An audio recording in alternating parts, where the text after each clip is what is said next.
name is Samantha Donat. Welcome to the Animation Creators Panel. Are you guys excited?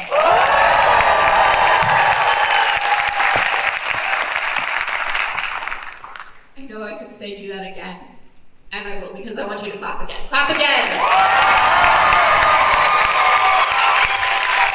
Awesome. Okay, we're going to have an amazing panel here today. We're going to do 30 minutes of moderator questions. That's me asking stuff. Then we're going to do 30 minutes of you asking questions. That's going to be right here at the mic. My friend Crispy with the purple hair is going to be in charge of that. Before you can ask a question, you have to tell him what it is. That way we don't get anything, no spoilers, no marriage proposals, nothing weird. We don't need your life story, just ask the question. Thank you very much. And without further ado, I'm going to invite our guest, starting first, creator of Helluva Boss and Hazbin Hotel. It's Vivienne Medrano.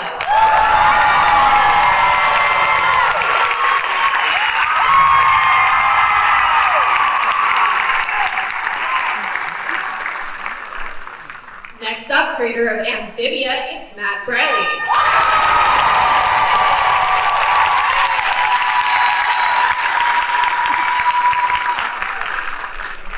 And last but certainly not least, creator of The Owl House, it's Dana Terrace.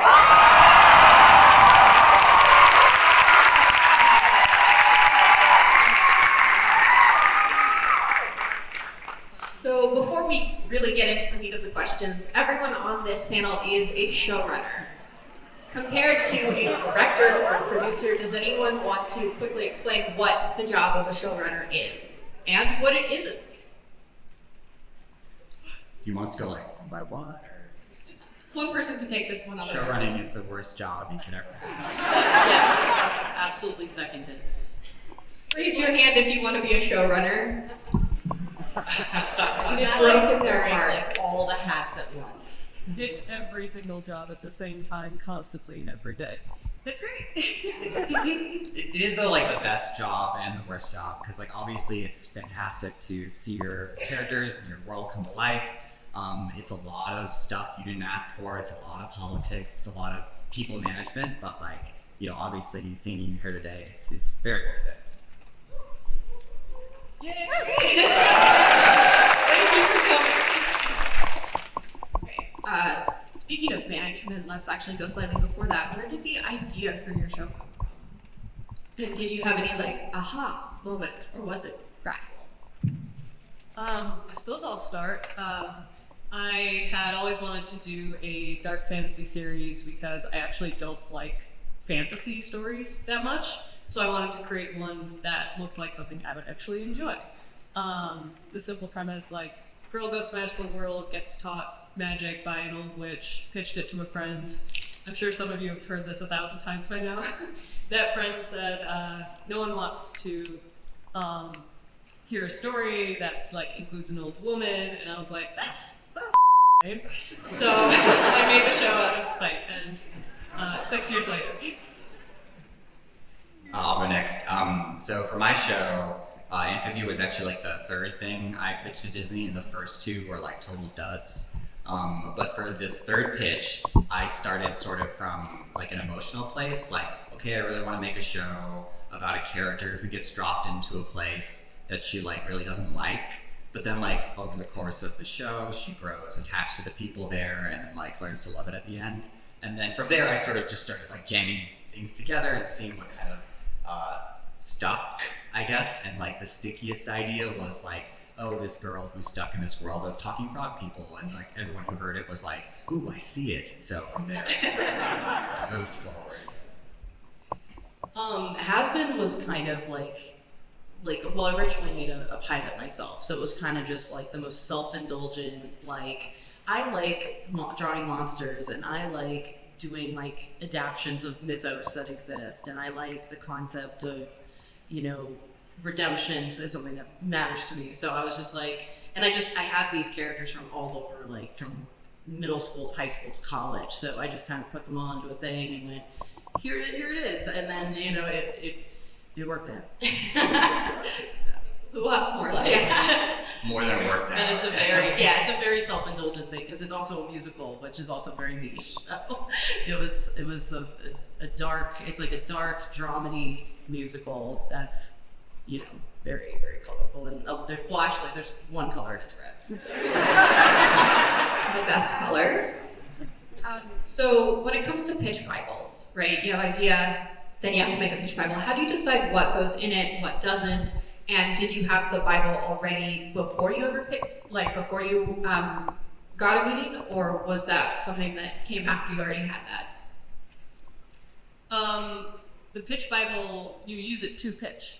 Sorry, after the meeting was set up. Oh, after the meeting was set up? Yeah. Sorry. No, I'm just bad at speaking. No, I had the pitch Bible before the meeting was set up. Before any meetings were set up, you kind of use that to get in the door. Like, oh, I have 15 pages of garbage to show you. Please, do you want to see my nonsense? But we had, at least I think we had seen pitch Bibles from Disney before for like shows like Gravity Falls and Phineas and Ferb, and so it was a fairly simple structure. It's just like cover page for each main character, get a couple pages for side pages, get some episode examples in there, a couple sentences each, and a bunch of cool art. And that's a pitch book. Yeah, there was kind of a weird template for us, wasn't there? Sort of like it was about 15 pages. It was like the front page had like the log line and an illustration, and then after that you really got into the characters, because like the characters are like the engine. All three of our shows are very character based, so it's like the characters are the engine for your show. So you probably spend the first chunk of your document talking about the characters and what makes them tick and what makes them fun to watch, and then after that you can get into like the world building and the stuff that you love and like the fake episodes. We usually have like 5 like kind of fake episodes that we've written just to kind of give whoever's reading like a little taste of like, oh, here's how the show would actually function. But I think of our fake episodes, did you end up making any of those? We made like one, I think, of those like fake. I can't remember what ours were. I don't think so. Oh no, we definitely did like transition one into an actual episode, so it wasn't like just for show. But in my current, like, I feel I've gotten used to doing something too, which is called a soft pitch, which is like you're just talking with someone and you're like, what about, like frogs? Are frogs hot these days? And like, and then the exec would be like, my God, if I hear another pitch about frogs, I'm going to just like jump off a bridge. And then you'll be like, no, you know what I mean? Like, so that stuff is, yeah. I kind of think about this. It's like, hi, like, do you like frogs or do you hate? Yeah, like I don't know, Kathy. How do you feel about space these days? Yeah. She's like, God, I hate it. You're like, oh. No space. If I hear another space. Same exact thing. Mine was interesting because we were making the pilot, and I was just like, where will the ship go? And so I made the pitch pilot during that stage, and it kind of got half used because it was a little bit of a different process. Like I didn't initially pitch the concept like wholesale. We had the pilot, so it was A24 was already attached. So it was kind of like me and them recrafting what the pitch pilot would look like kind of more structured on like a season, which was cool because but from that to Matt's point, we did make one. There was one, well actually technically two. The first episode was like I knew exactly what I want to follow the pilot, so that got made, and then there was one episode from that original like concept that I did even before A24 was attached, which was the episode Masquerade, which is a little about Angel. That one was like, I was like, this is gonna be real someday. So that was cool to get to be like, it had a different title and a different like synopsis, but like the exact same events were for that episode. So how do you decide which episode is the first?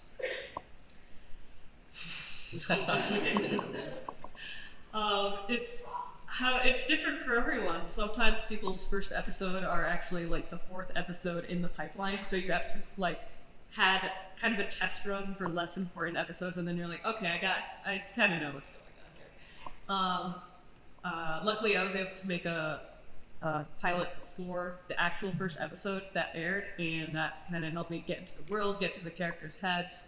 So I more or less knew what the first episode was going to be like.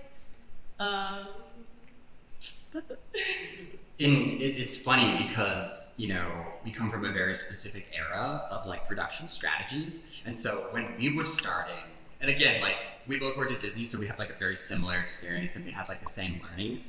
And looking back, some of that stuff I'm like, that kind of doesn't make any sense. You know what I mean? But like, for example, it was suggested that like maybe your first episode in the continuity of the show is not the first one you actually started in production. You would actually start with just kind of a random episode in the middle of the season to kind of get your flow and to kind of, you know, figure out the pipeline and stuff. And then the thinking was, by the time you did get to that first continuity episode, you'd be so good at making the show now. But like, it just didn't matter. Like, every episode was very difficult to make. So like, we actually did do our first episode. It was like fourth or fifth in the actual pipeline.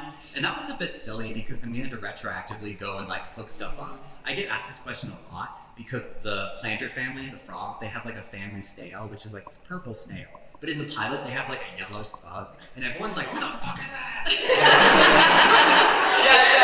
And it was because that episode got made in a time in the production where we didn't quite know yet. So like, I kind of read that. I keep telling everyone like, "That's a rental." You know what I mean? Like, they don't have any attachment. And the only other thing I'll add is that if you have a show that is episodic, which means that like they're just kind of one-off episodes and they're not connected. Then you can move things around. There's, you know, the first Adventure Time pilot that the first episode that aired was like Candy Zombie Sleepover episode. I don't know if you guys remember that. And that was because it was the episode that Focus tested you best. So they prompted. I mean, that makes sense. I mean, there's this one. Yeah. And you'll be told by like 100 different people why. So Big City Dreams was the same way. I worked on that show, and we actually produced an episode that introduced the family to the city. And then but it had conflict in it. Oh my god, conflict. The family was like new to the city and they were a little uncomfortable and like they felt out of place, but by the end of the episode, like, you know, they were comfortable there. And I remember like our head executive was like, well, this episode's a bummer. Like, why would you start with this one? So then, so that one got bumped like way later, but I remember being like, well, now it's weird because someone has to say at the beginning of that episode, you ever remember how we got here? And then it like goes back. Yeah, have to make it like work.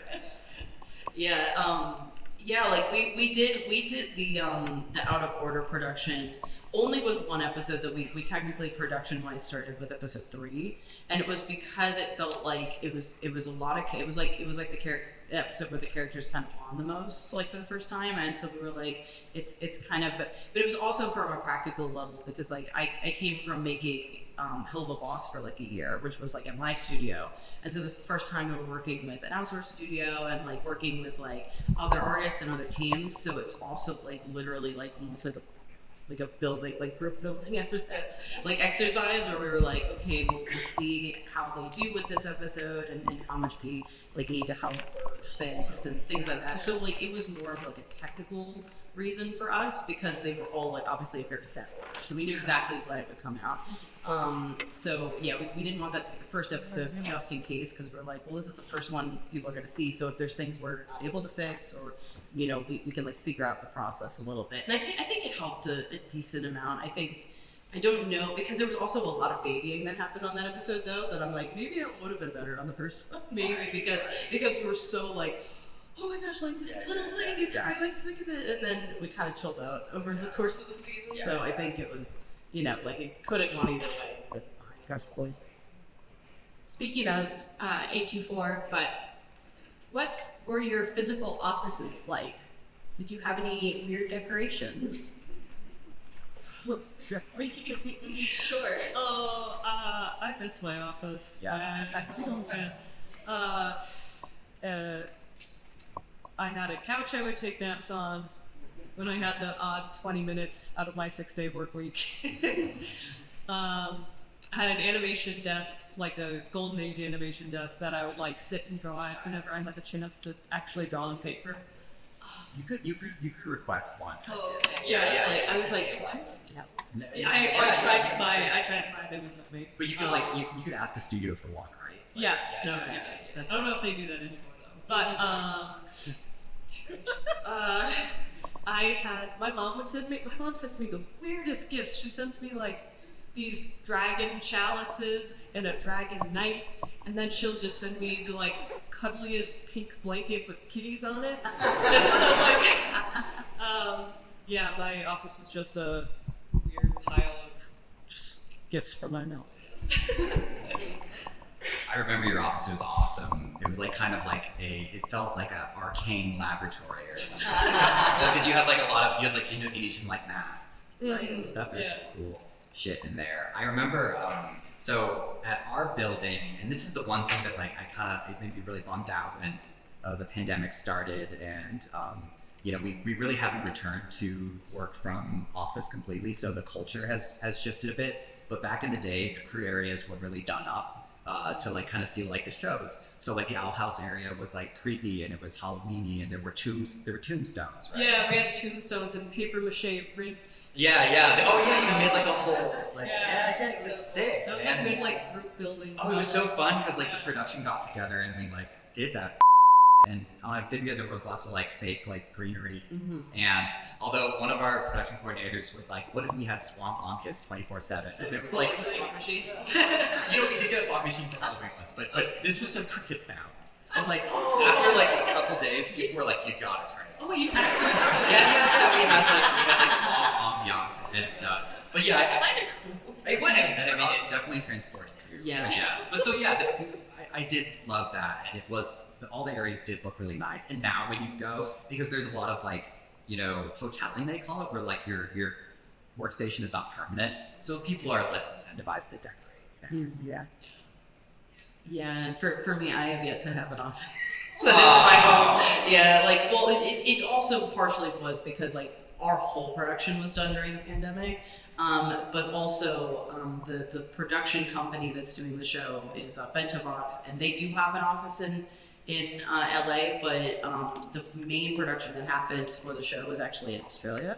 So like, I think if I had an office anywhere or could, it would maybe be in Australia, which is just not feasible for me. So yeah, I'm kind of just, I never had that experience, which I've always wanted, because I think it's like, not only like a good separation from work, and because I have none, so I kind of tried to like carve out an office in my house, so like thankfully I have a different room instead of just the bed that's 5 feet away from the bed. So bad. Yeah, but I do feel like that's such a, like, because I remember going, I visited Disney a couple times and like seeing that, I'm like, this is the coolest, like, even if something, I'm like, this is so cool. So like, I feel like that's such a like cool way to express everything. But yeah, for me, my office is just very like dimly lit and like colorful lights, and then I have a ton of like fan art that I just put on because I'm just like, it's just, I don't know, like it's like so it is like a very weird little office, but it's like nobody sees it. But in your dreams, like you have a big crew area, you would like 1920s electro funk it out. Oh, that would, yeah, So you like have, like, if a we theme, had, right? yeah, in like the universe that we could do something like that, like there's themed. I feel like it would be like obviously like a lot of brand painting and like very like Halloweeny, just lots of like. Yeah, with lots of standees. We really like standees of the characters. I don't know why. Yeah, I think like, because then you're like having a bad day and you walk out and then there's that character that you're either like, fuck you. Or I don't know, actually, it's very on brand for me to curse, but I don't, am I allowed to? Should I not? Anyway. Yeah, are we allowed to curse? We've already done. Yeah. Okay. Say some small stuff. Okay, well, Oh, I'm so wait. sorry. I will avoid saying the nasty. You know, at other cons, there's a sign that says there are kids don't curse. Yes. But so Oh, there's yeah, nothing, like, so- it occurs to me that this isn't. I don't mind, but yeah, again, I I will- did technically write Disney shows, so. Yeah. Well, it was me, so at least it's on brand. But no, like, you either see that character and you're like, I hate you, because I have to draw you for the next like 6 hours, or you go, yeah, I like, that's what I'm doing. That took Good for you, man. Yeah, you look good.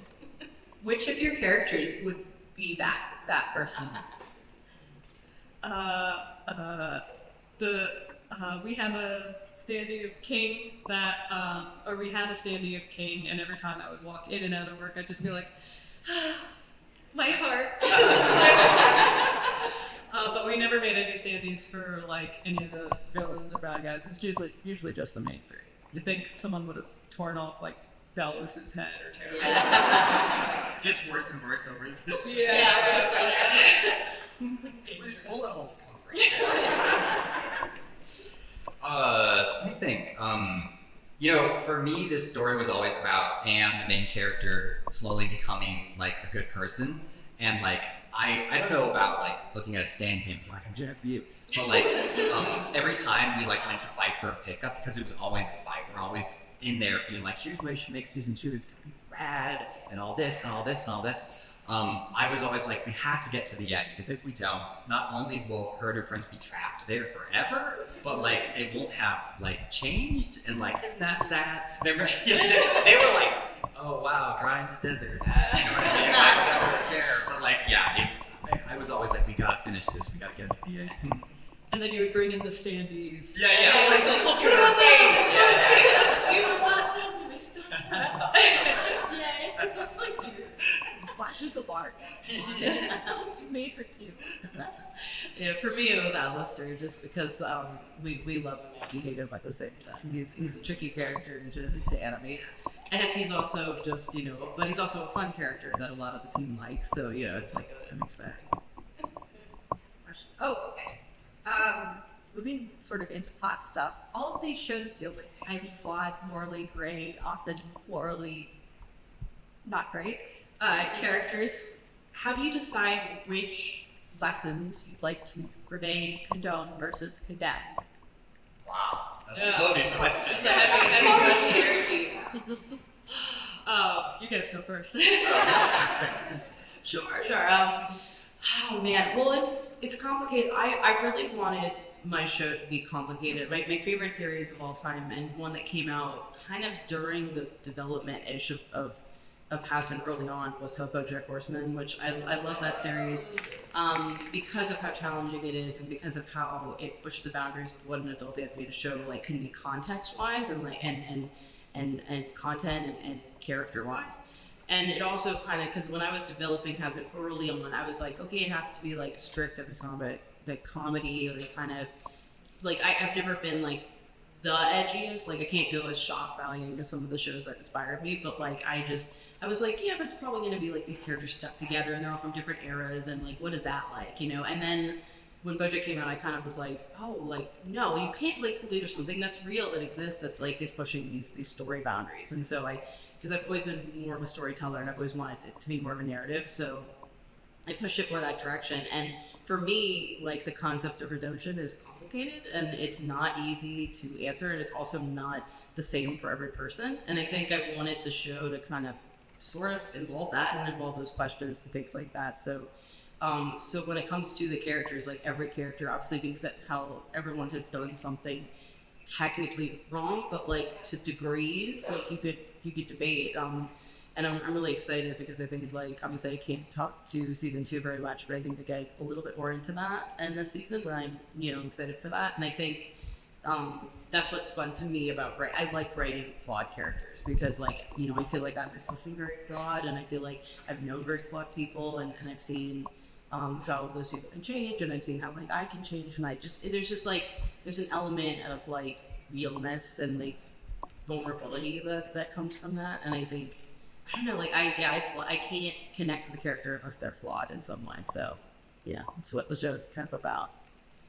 Yeah, so it's a great question, and I think that for all three of us, it's obvious that we grew up in an era that sort of had these great characters. I'm always asked oh, who's your favorite Dragon Ball character, and it's always been Vegeta for me, and or think about these characters that people love and that we all grew up with, whether it's Vegeta or Zuko, you know what I mean, or Sasuke, or they're these great morally conflicted characters, and I think that the stuff that is a little black and white is probably just a little boring for us, you know what I mean, and I think that you can see that in our characters, that they're really struggling. And I feel like all three of our shows have a line that is similar to what can I do to make it up to you? You know what I mean? Characters begging for redemption or begging for forgiveness, and having to learn the hard way that forgiveness is given, not taken. You know what I mean? Kind of thing. It's earned. It's earned. It's and even if it is earned, it's it's still not up to you. Exactly.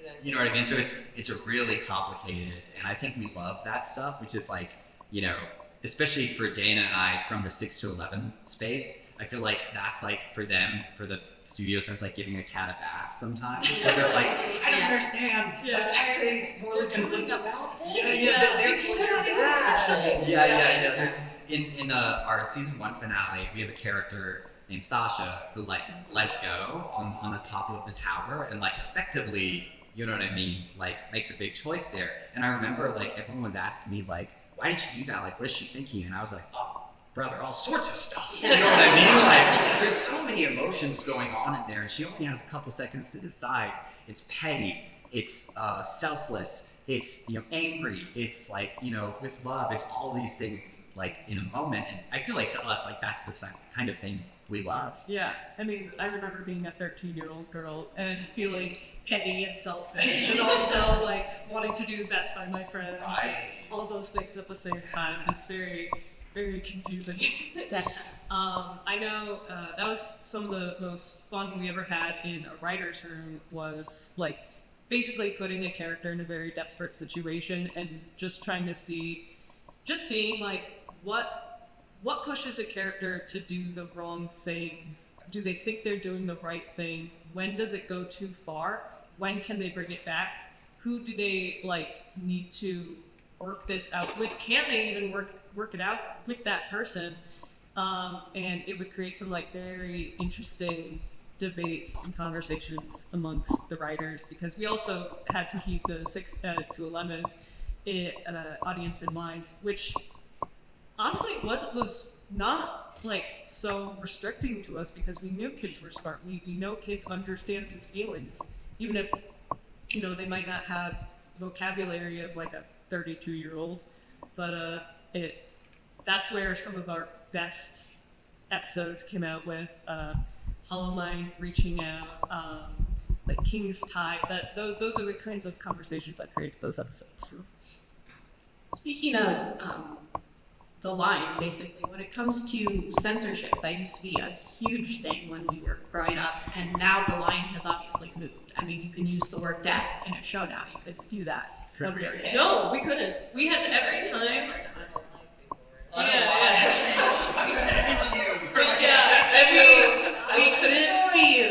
We couldn't say death, die if we ever were able to put that in an episode. It was a fight.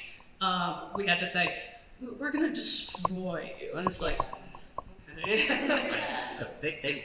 And again, double standards. We had a lot of death lines. Yeah, but I don't know.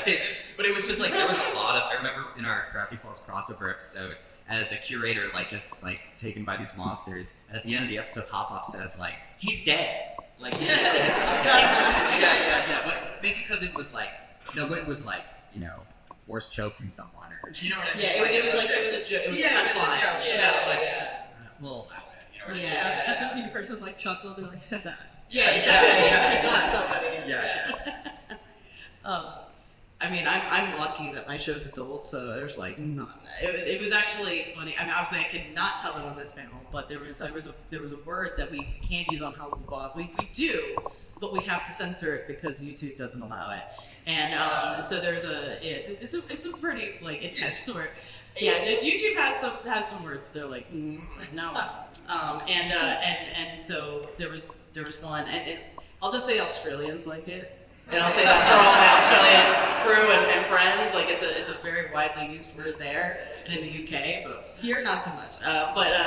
But yeah, so it was in Hazbin, and I was like, oh, I can't say that word. Oh no, it was in one of the songs, and then it was actually a Bento I think. It was like, wait, that's not the lyric.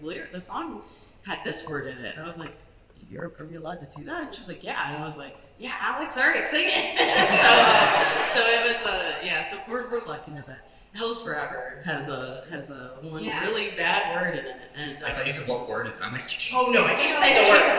No, Hell's Forever has this magical word that we can't say in Helluva Boss. It's cool to get to do, because a lot of characters, like, get hurt and die, and obviously the whole premise of the show is about people who died, so thankfully having that freedom is nice. And I think that's just the freedom of an adult show, and like thankfully the censorship on the show was really not like there was very rarely things that were said, and we're obviously starting to push that. Like, you know, I want to see how far we can get in like the violence department, but like I also feel like that makes sense for the show. And this is the same company that makes Invincible, so I'm not Right, I was like things Invincible like that. I'm like, okay, how we can go before they'll say no.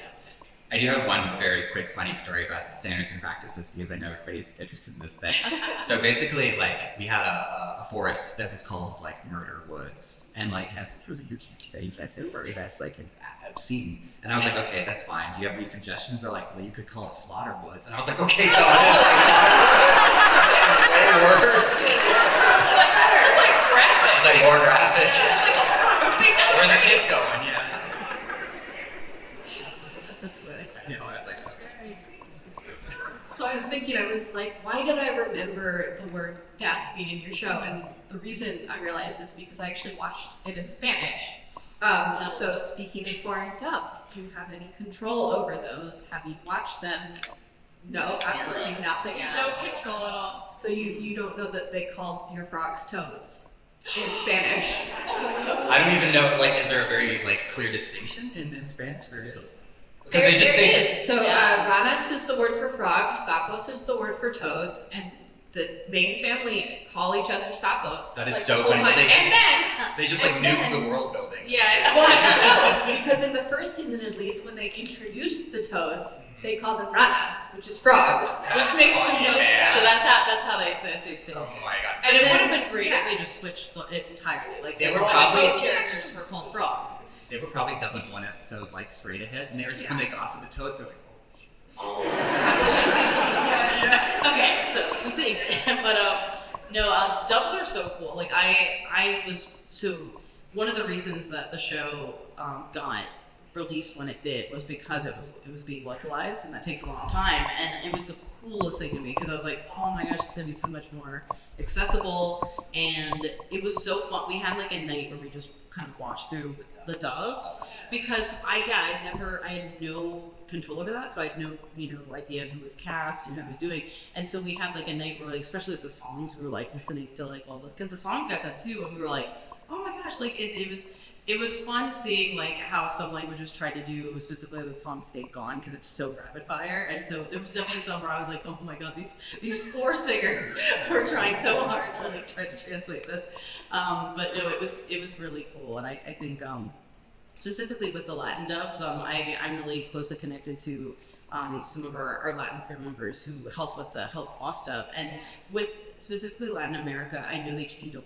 Like, it's a lot. Yeah, they have much less censorship, so the jokes are edgier, and the tone is darker, and they're just able to do it. And I think no one like overlooks them because they probably don't know what it all is, and they're like, yeah, that sounds good. well, it's so crazy because when we went to Pixelotl, like people told us like, dude, the Spanish language dub of Gravity Falls is like legendary, like really high quality. They'll change jokes. They'll change jokes to Yeah, be more it's like fitting like- to like Latin American culture, and just the like the casting is so. and the casting's really, they really care about the casting, and it's cool. Like, I love it. And the other show that's really legendary in Latin America as a dub is Simpsons, because they really they change. There's like specifically jokes that are like just in the Latin America dubs, and it's cool. I love it. I think that's so. I'm learning that about dubbing. What is it? You know, like Top Kazakh Sensation. Yeah. Like the characters sound completely different. Yeah. So like his best friend, who was like voiced by the same voice actor as like Barney from The Simpsons, here over there is like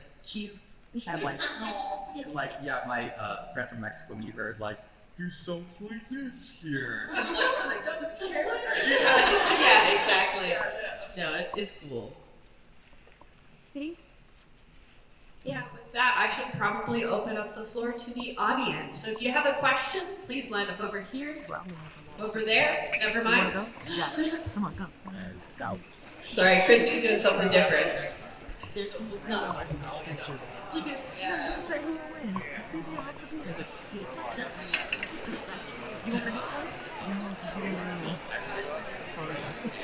No, I'm alone. No, I'll ask you. Oh, okay. That was more. No, I was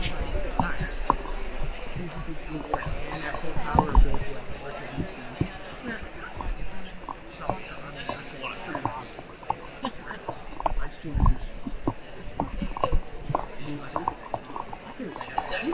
By the way,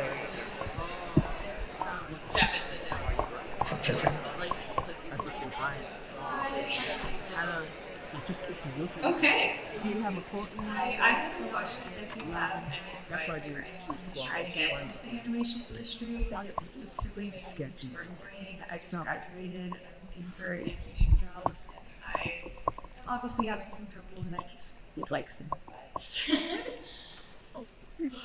Well, not gonna lie, it's a very odd time in the industry. I feel like traditional, finding traditional storyboard tests that were around 10 years ago is harder.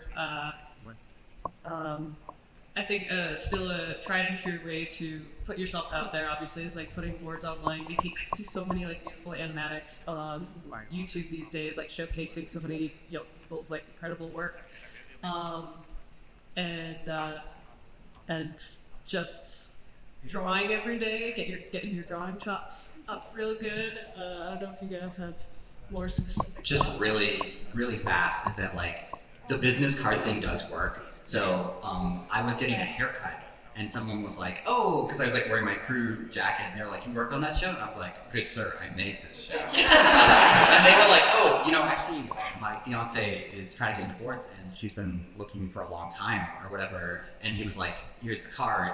And like we do get a lot of these cards, but like trust me when like we do occasionally be like, beep, boop, boop, boop, boop, you know what I mean? Yeah. Like, look at them. And I remember seeing the art and just being like, this is amazing. Like this is an incredible talent. And like we sent it to the Disney recruiting person and this person was hired like in a couple like weeks. You know what I mean? So it's just like, don't be like, oh, it's a barbershop, I shouldn't give someone a card or something. Just do it and like, you never know. Yeah, putting yourself out there is like so paramount at the beginning of your career. Even if you are a little scared of talking to people, you have a little anxiety, relatable. You never know what might happen. Yeah, I'm a big advocate for putting stuff out there because like I didn't do like I was very untraditional in the sense that I was testing for board roles. I did a lot of freelance character design for some of the bigger studios, but all of it was like freelance and hands off. It was usually VizDev, which is like basically the role that never sees the light of day, or is very rare to see the light of day because you're like the precursor to a show even being greenlit or anything. So it was like I was doing a lot of that.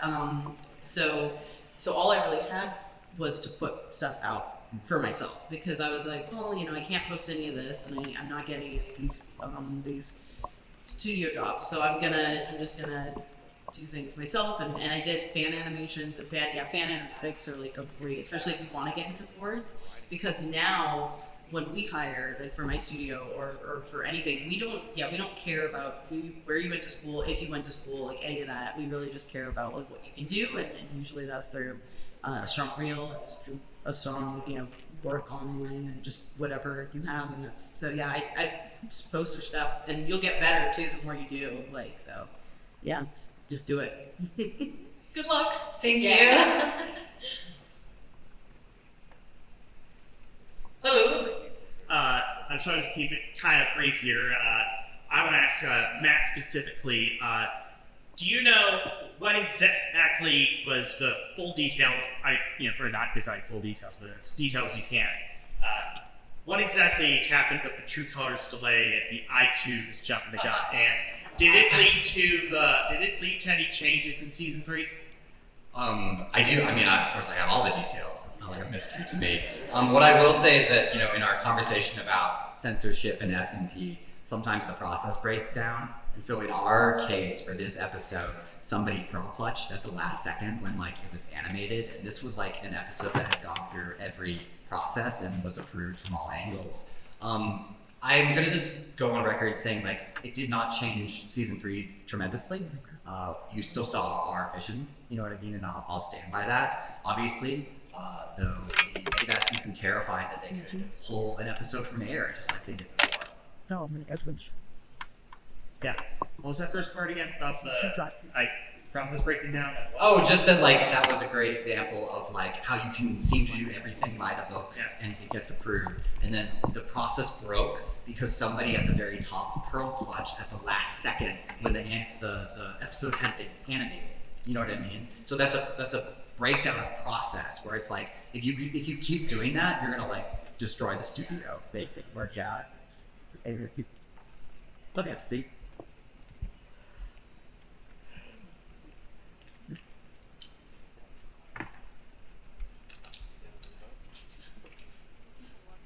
Oh, Hello, I love all your shows. It's really great to be here, but so my good question is for Dana. So in the finale, I'm watching and dreaming. When Bellows was trying to manipulate Luz again into forgiving him, he basically died from a storm, and I heard a little discussion in the fandom because so was that Luz controlling the weather or like the Titan's final will? Like, I did enjoy leaving that up to interpretation. To me, it kind of metaphorically was the island itself giving Melos the middle finger. It's like, like you go away now. You get washed away. Whether it was, Papa Titan doing it consciously or unconsciously, I'll leave that up for the viewer to decide like what feels best. But it was the island itself. It was nature. It was the power of everything. Kind of, metaphorically telling Belos, your time is over. You can go. yeah. okay, great. Have a good day. Thank you so much. Speak of the devil. Yeah, I didn't appreciate the Titan for doing that. Anyway, this is for everyone. Knowing what you know now about your series, is there any parts like early on that you want to change, like either minor or major?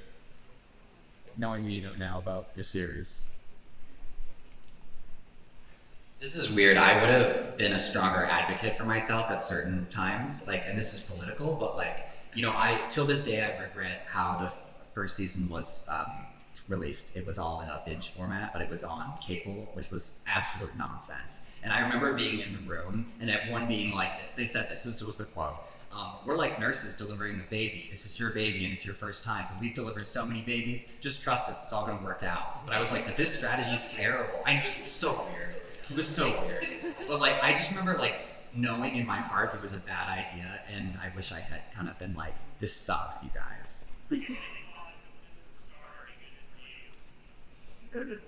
I'm sorry? They thought if it would be good for Star, it would be good for you. Yeah, and it was the environment was changing constantly, being on that network. Yeah.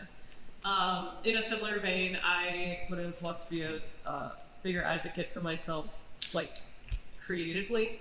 We had a lot of executive control in season 1, and I was pressured by 6 different executives to make all these changes that some ended up working out, some haunt me to this day. But overall, I'm still happy with how the show came out, obviously. But there's knowing how to showrun after you finished your first show. There's always something you wish you could go back. Oh, I could have done that. Oh, I could have made that process easier. I don't know about both of you, but I when I go to sleep at night, I hear horrible quotes from people that have said or messed up stuff to me, and that kind of thing where I'm like, that was so stupid. You know what I mean? Yeah.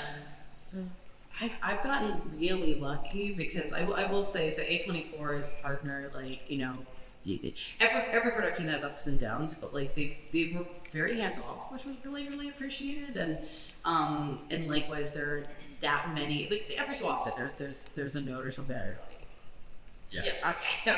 But that I think that's kind of normal for any creator because you know the show super well, and you know what you want from the show, and when anyone has opinions, sometimes even if it's not a bad idea or not a bad suggestion, whatever, you're still for sure. No.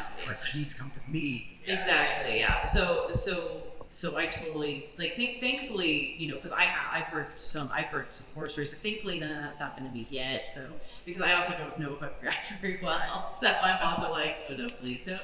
But yeah, like I think as far as I mean, that first season was a huge challenge.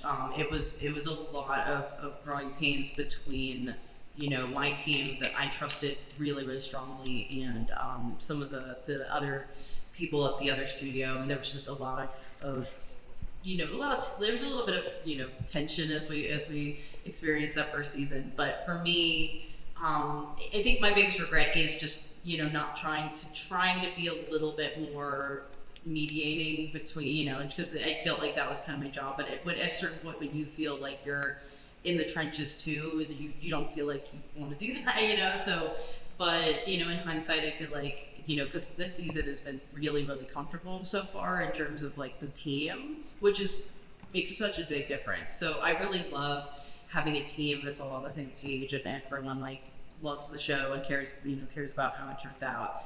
And so yeah, like a lot of that. But as far as the actual show itself, like I'm very proud of that first season. Like we poured our hearts and souls into it, and our like blood and tears into that first season, like so much, because it could have been the only one, and it was such a passion project, and so many people cared about it that it was like, this has to be the most bombastic first season that we could make it. And so there's no part of it that, like, you know, obviously like we would have loved more episodes and more time, but with what we were given, you know, that was the story I wanted to tell, and it was, you know, I'm happy with that. And I'm so proud of the team for all of that, because it was tough.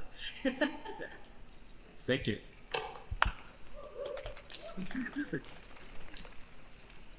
Hello.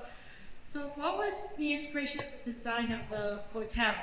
It's for Bibsy. Okay. Very specific. The hotel, I wanted it to be like vague. I think like one of the vaguest, like for the first design of it, like maybe one of the vaguest spaces was like sort of the Tower of Terror, kind of, you know, this very vintage, very, very iconic kind of like just kind of pillar type thing. But I really love like neon lights, and I really love like big flashy marquees and things like that. So it was like combining that with like also like a circus aesthetic, because the building is technically one of Lucifer's buildings. So he's like a ringleader. So it was like kind of bringing some of that in, and then some of the kind of apple and snake imagery of like the you know, biblical story. And so yeah, it was kind of, that was a challenge though. I'm very proud of it though, and one of my best friends, Sam Miller, is my art director, and she designed the hotel, and she's super proud of it. She's like, that's literally her baby. She loves as like a background designer, she's like so passionate about the building specifically. So she was like, that is what she cares about more than any other character in the show. That's like the hotel. Exactly, yeah. And so she poured a lot of love into it, and then we killed it. And then we have a new one now. So at the end of the show, we have a new design. So now that's what we're working with. And so it's been a little interesting though, because I kind of like the old one. I'm like, oh, I miss her. Thank you so much. Have a good day. Thank you. Hello.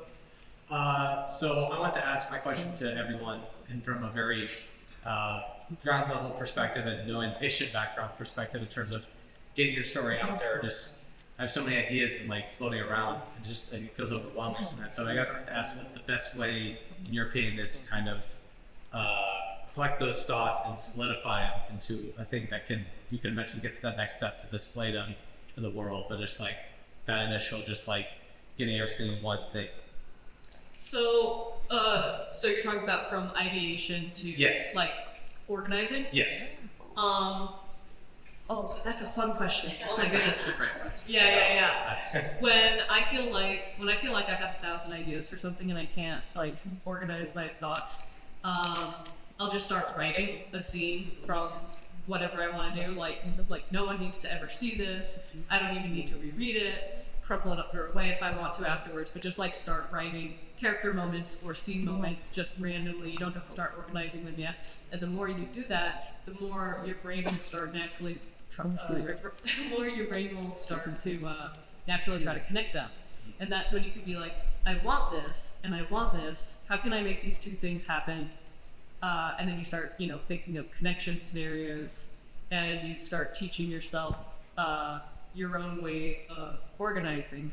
Think of there's 1,000 books out there about 3-act structure, about like how to organize outlines to scripts, and then those can be helpful. But I do think it's like very important for writers and storytellers to like come up with their own way of mental organization, and then see like, oh, okay, here's like a simpler way to do it. Oh, I'm already doing that, cool, and it just kind of adds to your skill set. Yeah, I thought that was like a great answer. Just write it down, but just start creating like something actual. You know what I mean? Like, how many times have you heard someone be like, I got the best ideas up here, it's all up here. You know what I mean? And it's like, but executing it is like a whole different animal. So like the more you start getting it on paper, the more your thing can actually get better and better and better. And it's okay. I highly recommend your first pass is always just, you know what I mean? Just vomit it out. Everything that excites you, you want to do with this project. And then from there, you're like, this is great. Yeah. No, brilliant advice. I'm a notoriously disorganized person. I feel like I don't write things down enough, but that is like a mistake. Like, I'll be like, oh, I had that plot point at one point. I had it in my head, but it's gone now. And so I think just writing it down, even if it's like a mess that will be like changed later, like you'll have the pieces that you want, and you'll have a record of it, and then you can like always. And that's always how a first draft. Like, there's a reason that people call it first draft, or something feels like first draft, because it's not as cohesive as it can be over multiple drafts of it. To add on to that, sometimes what helps too is like, oh, I don't know like what to do for this thing, but I know what I don't want to do. And you just create a to-do list of like, I hate this, I don't want to do this. So like you go. Yes. And carry it in a notebook with you everywhere, or like write in your notes apps all the time. Just like start making it a habit. Good luck to you, man. Awesome. Thanks so much. Hello. So I was wondering if you had any tips on like pitching, how to get to a point where you're ready to pitch, how to choose who to pitch to, and how to make that pitch more successful. It's a great question. And also how far along you should be before you pitch. That's a great question. Yeah. I've heard successful pitches go from like people have worked on it for years and maybe have been pitching it for years, and then it finally got and it's great. And then I've also heard pitches be like, someone just made a comment at a cafe, and the executive was like, it can go great one. Yeah, just How to know? You got this idea, like, cooking on.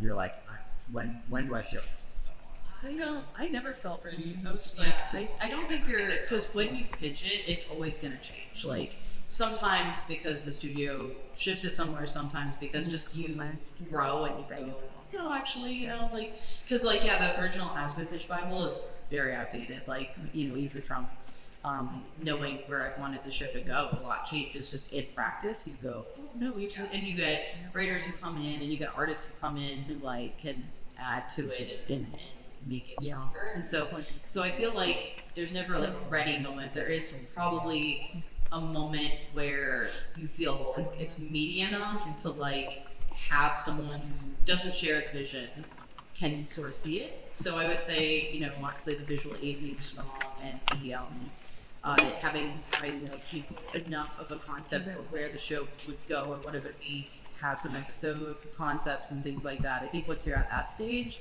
and the other thing, and I'm not a great pitcher. I've gotten much more used to like public speaking and talking to people, but like pitching still like any kind of memorization, I can't memorize things. So I like, as soon as like it's like there's a visual, but like I have to kind of know it so that I'm not looking at what I wrote to like repitch it. That's like what gives me anxiety. So I would say maybe practice that, because it is like an element, because the more you connect with the person you're pitching to, the more they're going to feel confident in you. That's kind of what I've learned from my personal experience. Because when you're just reading it, it just kind of reads as like, oh, you didn't prepare. you know, to some degree, right? Like it's not like they're not always thinking, oh, you're anxious and you're nervous, whatever. They're going, how are you going to handle a bunch of team members, and how are you going to handle talking to us? And so there's an element. I will say one thing about being a showrunner is like obviously you can have a lot of skills, but one of the skill sets that like I had to develop and was challenging is just like advocating for yourself, speaking to these people, and some of that comes from that learning to kind of connect with who you're pitching to and speak with confidence and have it kind of prepared, because that'll kind of help you as that comes in. And I know I asked a lot of things. My question. But like, do you have any suggestions for like picking who to pitch to? Like, Sure, like I think at the beginning you should definitely find someone who you're comfortable with. You know what I mean? This is a new idea and you're getting used to the idea of sharing it. You should definitely pitch to someone who's close to you and like who you trust. I think it's tricky to find someone who you creatively trust, but you need to sort of find a way to separate between someone who is making your work better and making you feel more confident and someone who's kind of like bringing you down. You know what I mean? Because there's a lot of potential writing partners who like actually are not helping you, and you need to, and we get paired with them all the time, you know what I mean? Like, so it's tricky to identify. It's like, I'm not getting energy from this person, they're taking it from me. So that's something to kind of try to feel for, vibe for a little bit. It's a warning sign that you big clash of You like to clash, like yeah. creative exactly. Okay, so we are basically at time, but because we got in a little bit late, we're gonna go 5 minutes past, but this is gonna be the speed round. So questions very quickly, answers very quickly. Yeah. My question would be, it's for Dad, and it's what was your favorite character to write and design across the entire Dollhouse and both movies, and how early on did you design that character? Ida. I knew what she was gonna look like. She used to have a ton of tattoos. All right, Charles Pomeroy, handle Tune for Thought. A few of you might have seen me. So, with how incredibly turbulent, let's put lightly, the animation industry currently is, what do you speculate the future of it might look like? Man, if we knew. We'd be millionaires! Well, I did say speculate. Yeah. I mean, I can speak to what I'm hopeful for. I'm really hopeful that indie animation kind of rises even more than it already has, because obviously my show wouldn't exist if I didn't make it myself, and the studios had faith in it. And I feel like there's a possible turn of you know, more of these projects being created by passionate teams and finding success to audiences, and you know, and there's nothing stopping people from creating these things and putting them out there. And I'm hoping that, you know, with projects like mine being like kind of entered into the industry that way, more of these studios are starting to, you know, like can help to like fund these amazing ideas, but also keep more of the control in the hands of the creative artists, because that's kind of how my show is working out. And I'm really hoping that more shows are like this, because I think it could be at least a good, you know, tide. Obviously, I have no idea if that'll happen. I really hope so. So I'm hoping. I agree with that logic. Thank you. I completely agree. I hope to see more of that. Yeah, I agree too. I hope we're gonna see kind of the death of the middleman. Yeah, Like, that's like, a great way. yeah, like with Glitch and Hazbin. Unalive of the death. Sorry, I'm sorry. Yes, the unalive of the middleman. That like we'll see a future that is more direct to consumer, like from the artist to the consumer, and not like some person in the middle who doesn't know what they're doing. This question's for Matt. I just want to say, how does it feel from going from a show creator to a co-director? Would you say the people management part, like you managed in the beginning, is more difficult, same, or less stressful, or more stressful? And you guys can speak to this too, but like the people managing part of show running and directing is the giant kind of like most difficult part that like no one trains you for, and that you kind of just have to do and learn and experience. I think that like, you know, right now, directing, so I'm trying to get a movie off the ground at Sony. It's very early days, so it's actually just me and a couple other people. So it's very small right now, you know what I mean? And so that's been different for me too, because I miss having so many people to interact with. Thank you. Have a nice day. You too. Thank you. Hey guys, I just had a quick question. As a voice actor, some of the lines are really funny, but they don't make the cut. What's one of your funniest bloopers from each of your shows?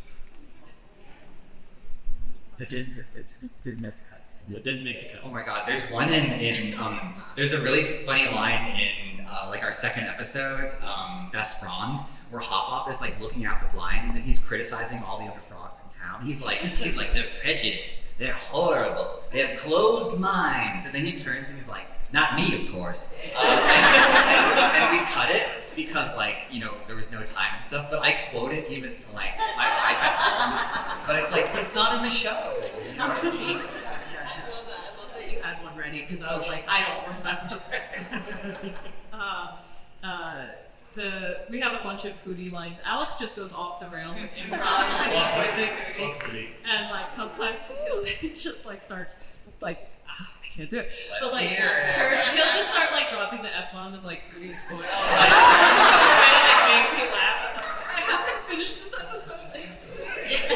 I can imagine that's probably the most fun part of like recording for a kid show specifically, because the actors, like, you'd be surprised how many of these actors are just like filthy. Like, exactly. So like, it's but Have you guys heard the Flapjack story about like Tubby the whale? Oh my god, it's so funny. I love that show. And like, there was a cut, like, the same thing, they were just messing around, and the actress for Bubby, she's so funny. Like, they left in a line where she cursed kind of by mistake, and it went in front of the executives. But I'll try to quote it right now, but it's this part with like Knuckles and Flapjack and everybody's perfect at the end, and then there's a beat, and Bubby the whale just says, "Y'all great." Wait, so like, it was in the mix. It was That's brilliant. That would have been the best ever. I had gone. Even if they censored it. I know. Like, that would have been great. Like, just the beeping would be great on that. Like, that's awesome. Thank you so much. I love all your work. Thank you. Very last question. Hello, I hope y'all are having a wonderful day. So my question is, as someone who is currently studying concept design and illustration, what are some things you look for in your portfolio that you find different the style direction of the show that you are running and show running? I'm so sorry. I mean, I guess speaking for my show, just because it's very, very specific in the look and style, a lot of it, like, I really like seeing really unique shapes. Shape language is big for me, so it's something that, like, I'll get really, like, picky about, because sometimes art artists, like, add this, like, brilliant shape language, and I'm like, that isn't exactly what it looks like, it's so good, and sometimes to put the characters more on model, you lose that, and I'm like, no, but like, so I love shape language, so obviously concept art and design, that's a big thing, and color for me is big. Like, I'm so blown away by like amazing, like, people who are just have this just incredible knack for color and color keys and things like that. So for me, I'm very drawn to strong colors and strong, like, shape language in reels. For like character designs, I like looking for structure and balance. If a character feels like I can see them like turning in my mind, I look for the skeleton underneath the skin. Like, this is just for my show and stuff I want to create. Because I saw Ghost in the Shell when I was like 10 years old. That's metal. Yeah, that's metal as fuck. Colors, I always like looking for kind of. Well, for Owl House, like, I just let my art director do his thing because he was freaking amazing. But personally, I do look for people who can balance between like something fantastical and unique and beautiful and colorful, saturated, and then also can switch to a more realistic ambiance. Like, people who can do a variety of things, like go from something super, super stylized to something like super, super realistic, or like super colorful to something more monotone. If you can do a little bit of everything, you can work on any show. Variety is like so important. Is your work in your portfolio, is this more background design or character? What are you specifically? Character, I would like to work for like Mattel and Monster High. Nice. So, as someone who just wants to get out there, start, because I don't know where I'm going to be after graduation. Yeah, 100%. It's like I would like to just build up my portfolio to like work on anything, Yeah. animation, game, Yeah. doll, Since it's character, I would say, character design is storytelling. So also look for those little details and those poses that can really tell a story. Like if your character loves music, does she have a harmonica in her pocket? Like just those little things that really let the person know, like, hey, I'm more than an amazing draftsperson. I'm also a storyteller. Yeah. And on a specific note, just because I did a little thing for Mattel for Monster High for like 5 seconds. Again, the biz dev thing that never saw the light of day, never will. But as somebody who's done that, I believe, also fashion is huge because it's also, there's a practicality to it because they're making something that they want to turn into merchandise. It is a slightly different mindset for design, so you have to kind of make sure it's practical to make and it's cohesive across all of them, or whatever style you're using is cohesive for the whole line of characters. But it's really fun because, obviously with brands like that, they're trying to reinvent them, and do something different. So there's always tons of freedom there. But yeah, specifically for design for things that are going to be for companies that are going to turn it into merchandising, that's just a slightly different way to go about it. So you just have to make sure that they can make it, because then they'll go, yeah, so. Thank you so much. I appreciate your time. Oh, please.